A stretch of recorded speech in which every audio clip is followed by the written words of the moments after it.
Where's that coming from?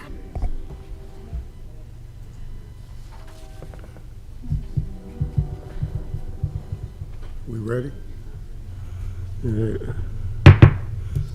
I'll call the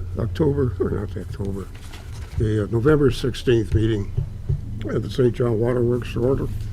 Would you please take roll?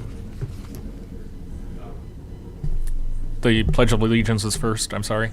We've never done it, but. Oh, okay. Nick Furtek? I don't want to be Present. patriotic, so. Oh. Pledge allegiance To the flag of the United States of America and to the republic for which it stands, one nation, under God, indivisible, with liberty and justice for all.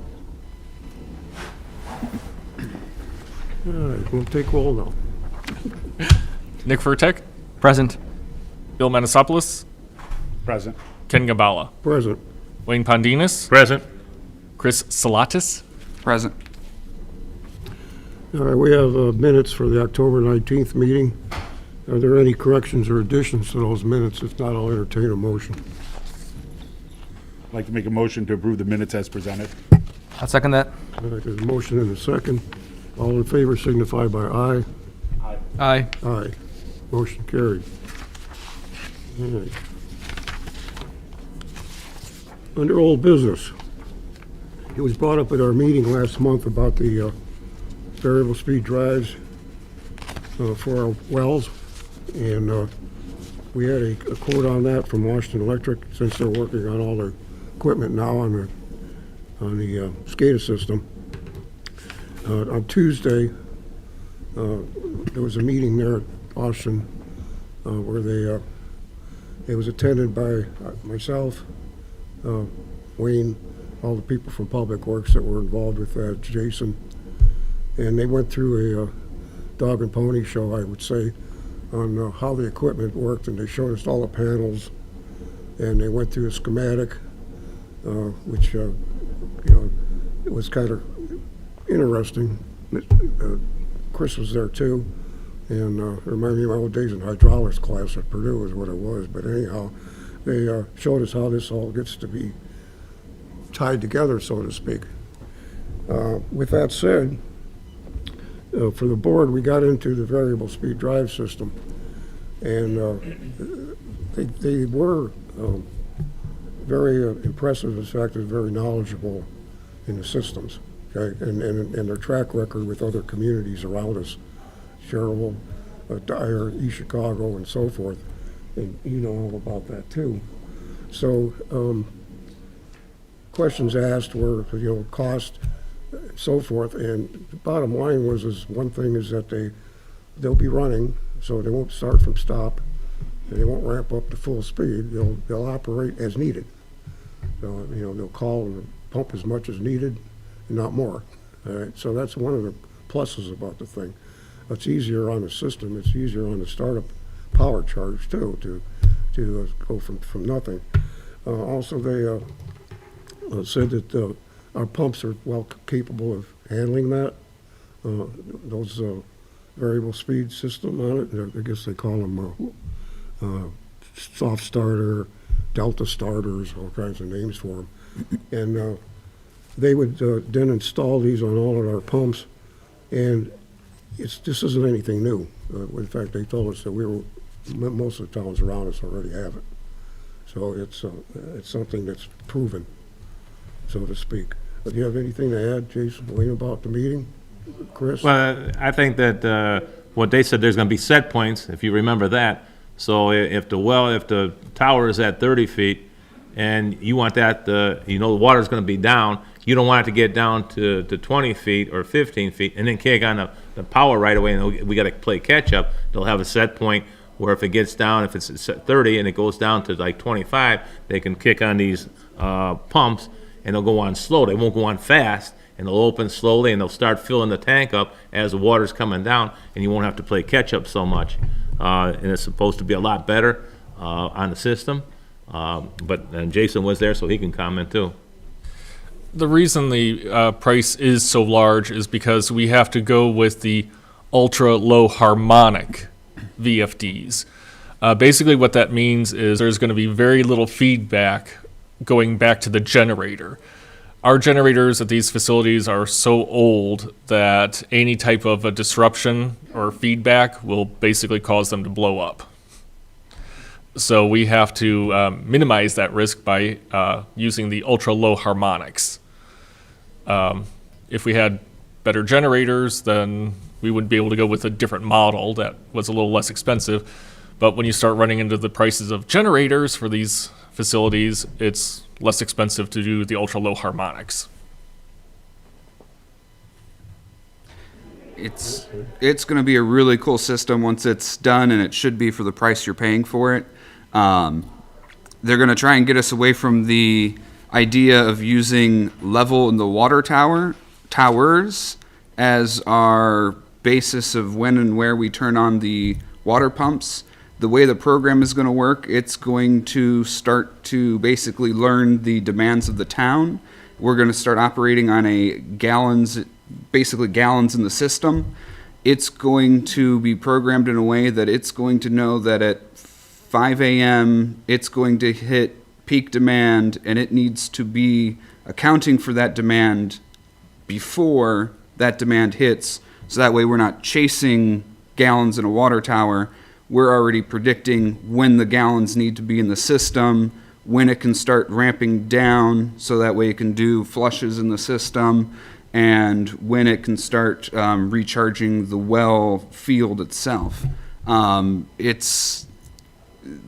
I forget who said it, but they definitely have a great track record. They definitely know the systems. They've done most of all the systems around, and it's definitely way above me as far as the program and how it's written.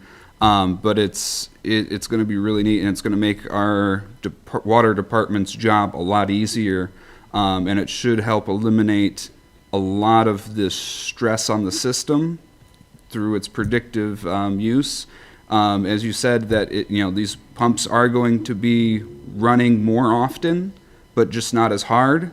So it should be putting less stress on the system because it won't be kicking on 100% and slamming the system with 100% of water, whereas it can slowly ramp up, ramp down as it's needed. It's going to follow a sine wave as the programmer has programmed the system, so that way it's gently ramping up, ramping down, and ideally it's going to help us cut some of what we purchase from Cherville by, again, predicting what's in the system. And it's really, I like it because it's going to be really cool, so that way it's going to be easily expanded when we add new wells onto the system, new water towers, take down a water tower, put a new one up for, with different larger sizes. They already have the program written. It's just a simple adding, here's a well now, here's its output, tie it in, it talks to itself. It's going to be, and Jason probably speak to it better, but it's going to be very secure. Cybersecurity is a big risk nowadays, especially with infrastructure that's as critical as water. So it's going to be about as secure as we could make it without putting a giant iron dome over the town and telling everyone to stay away. And these will really help. And to Ken's point, I believe the town already has a couple variable frequency drives on its wells already. So these are not new for St. John either. Yeah, wells 6 and 7 currently have VFDs on them. VFDs are considered the standard for all new pumps. So as we add new wells, well 8 will be a VFD because that's the way we build them these days. Yeah, they were telling that with the existing data. And then be advised that, and Kenny, you were there, that they're going to want to put a VFD where we get our water from Cherville, and that'll help. We won't open that wide open. It'll come in slow, and we might not use as much water as we've been using, so that could help us and help them. Yeah, we get. But that'll come across your guys' table too when they get ready to get that done. So I think it's a win-win situation for everybody. Well, hopefully we won't need the water from Cherville once this is Right. said and done. Right. But that's why we're not including that now. We're putting it off to the future. Yeah, what they're using is they're using the existing data that we have putting it into a modeling the system, and then that model will adjust itself as more data comes in, till finally the whole system thinks for itself. And like he says, it already knows ahead of time that this is gonna happen and that's gonna happen, okay? And and the system's ready, and what's nice about it is the system talks to each other. Like each well will be talking to each other through the SCADA system and so forth. So this is all tied together, and it could be looked at any time by Public Works, by Jason, by anyone into the town. So it's quite a nice system, quite an improvement. So with that said, we have that quote in front of us. Again, it's not including the Sherwood one, but includes all the others, for $127,280. So any discussion, questions? I don't have any discussion on, on that, but bringing up the generators, is that something that we need to look into, to where they're that old or that obsolete, where they can blow at any time and then we lose power and our No, generators goes down? they've been well maintained. Okay, It's just that if you have a harmonic backfeed caused by the VFDs, it'll cause them to, seize up. The starters will, start sparking and it'll just blow. By using the ultra low harmonics, that's not going to be a problem because there won't be as many harmonics going or frequencies going back to the generator, if any. I just want to get that clear, just in case anyone's watching and they might have that question. The generators are probably something you're going to have to look at in 5 to 10 years. The EPA has been cracking down on air particulates, and some of these generators are very old. I think the generator for 3 and 5 is new. That when they raise that up, that should be new. But the Monix treatment plant, there's a huge generator in there. That's been around for a while. Okay. And then I think the Gates is only about 16 years old, so that should be okay, I think. But that's huge too. Okay, I'm good with it. is there any motion? You wanna make a motion today? Yeah. Like to make a motion to approve the amount of $280. $280 to Austin Electric for the install of the drives at the wells. I'll second that. Okay, and that's on the quote by Austin Electric dated October 18th, 2021. Put that into the minutes. With that, I'll call for a vote. All in favor signify by aye. Aye. Aye. Aye, motion carried. Thank you, gentlemen. You do the paperwork on the, you'll sign the contract. We got a request to purchase we'll put in, and yeah, it'll come across your desk later on. All right, the other thing on the agenda is you should have in your packet recommendations by our Public Works, is he the Public Works Director now, I guess, Bobby Davis, for the planned water main replacements. As you can see going through those, there's Alcott, South Wicker, Joliet, 93rd, which is going to be the widening project for next year, I believe, at the intersection. And then the Gates, which is up in the air because of ownership of the easement. So I don't know if we need to approve this, or is this for information purposes? I think it's informational. It's We already inform- chose, Okay. the names have been picked out, what we're. Yeah, there's no, replacing with it's the not definite, yeah. I thought I saw in the last report there was water main replacement on 85th. And where? 85th? Because I noticed we've had some breaks over there. On 85th by Bingo Lake? No, the one that comes off of Patterson, and Oh, goes towards the Lantern Woods area. Yeah, there was some over there, but I don't think it's on the list. I don't It's have not on that the paperwork with me. But on here, you were talking about, this is well 8. I think that the Mylars and all that have been signed, and that now is recorded, and it's in the town's possession. Now they're gonna have to decide whether or not they're gonna build when they build a building there, whether or not they're gonna put the treatment plant inside the building to take that gas out of the water, or they're gonna let it transition into the Gates tower, the Gates treatment plant to get one of them cells that's in there. They'd have to take the sand out and put green sand in to treat it that way. Just for the I've heard both ways. I don't know which one they decided. I know there's a place out in South Bend. I want to take a ride out there and see what they have. They have a plant that's set up like that. So I got to get with Bob Davis and find out when we can go out there and check that out. And maybe one of you guys can come. You can't have two of you, but one of you can come. Got the hydrogen sulfide removal Yeah, system? yeah. Do we have is the water test coming back with a higher amount or on that well? I don't know if they've tested it for a while.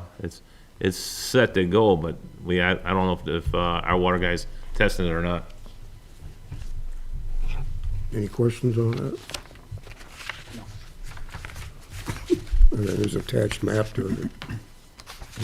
You can get a magnifying glass. All right. Any other project updates? Chris, Jason, Wayne? Nothing. Yeah. I think we have to approve a,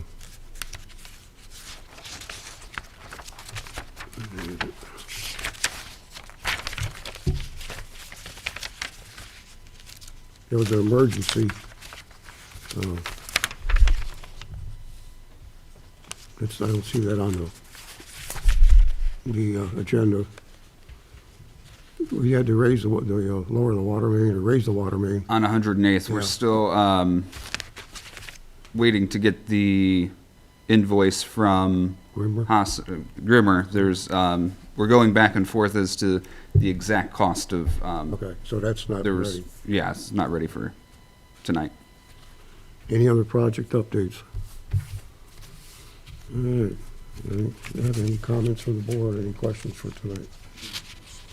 We're getting an invoice for what? So over by the chop house on 41, the state, I believe they've already finished putting in the box culvert. They put in a concrete box culvert. Before they did that, they found out, unfortunately, that our water, I think it's an 8-inch water main, was in conflict with that project, and we had to lower it. I think it was just about a foot or two, probably not even 2 feet. So we had to do an emergency bid. We got 3 quotes. We went with the lowest, which was Grimmer, for about $20,000 to lower that in that area, so that way the state can finish their project. And then there's also, I think, 2 service mains or 2 service lines. Yeah, the vape shop and I think the chop house. And that connection's on the other side of the street because the water main's over there. Yeah. They got to disconnect that, so the town's going to have to dig that up. Golf didn't want to do it, so they're fighting over that. But that was that's that specific project that's being referenced. Is that running perpendicular to those box culverts? I don't know. I would You think. have to get in there and repair the water main. Well, I don't know. I wasn't out there when they put that in. Hopefully, it's not real close to those box culverts because it will be hard to replace or work on. Yeah. I saw those are pretty big culverts. Try and get Yeah. underneath those. Yeah. Okay. And if we don't have anything else, public payment of the bills. And we have.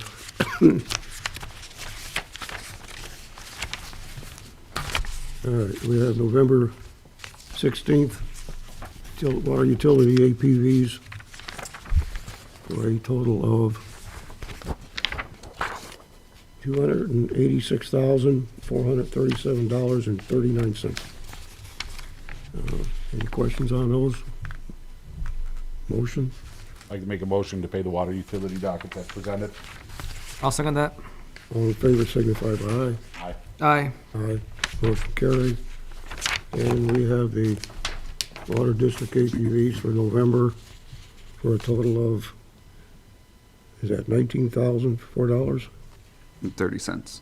and 30 cents? Like to make a motion to pay the water district dockets as presented. I'll second that. All in favor signify by aye. Aye. Aye.